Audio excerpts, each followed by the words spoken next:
शब्दशाला foundation के उपाध्यक्ष जनाब विनय शर्मा जी से गुजारिश कर रहा हूं कि आप आए और बस 2 मिनट में अपना कलाम पेश करें। जोरदार तालियों से इस्तकबाल कर लें।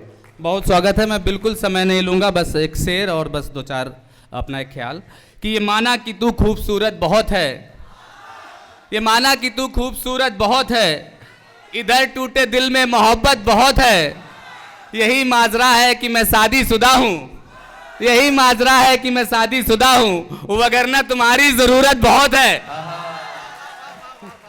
वगरना तुम्हारी ज़रूरत बहुत है।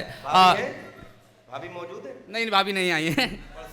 तो एक मिसरे पर है कि सर से पातक वो गुलाबों का सजर लगता है, अब तो ये हमको मोहब्बत का असर लगता है, जिन किताबों को कभी हाथ लगाया उसने, जिन किताबों को कभी हाथ लगाया उसने, हर एक पन्ने में उसकी खुशबू का असर लगता है, अब तो जचता ही कहाँ कोई हमें उसके सिवा, अब तो जचता ही कहाँ कोई हमें उसके सिवा, सर से पातक वो कयामत है, कहर लगता है, सर से पातक वो कयामत है, कहर लगता है, तेरे जाने से सनम क्या होगा हाल भला मेरा बता, तेरे जाने से सनम क्या होगा हाल भरा मेरा बता, ऐसे नापाक ख्यालों से भी डर लगता है, छोड़ कर जाए भी तो कोई जाए भला कैसे विनय, छोड़ कर जाए भी तो कोई जाए भला कैसे विनय, हर कोई मर ही जाता है वो दिखने में जहर लगता है, हर कोई मर ही जाता है वो दिखने में जहर लगता है। बहुत धन्यवाद, बहुत शुक्रिया।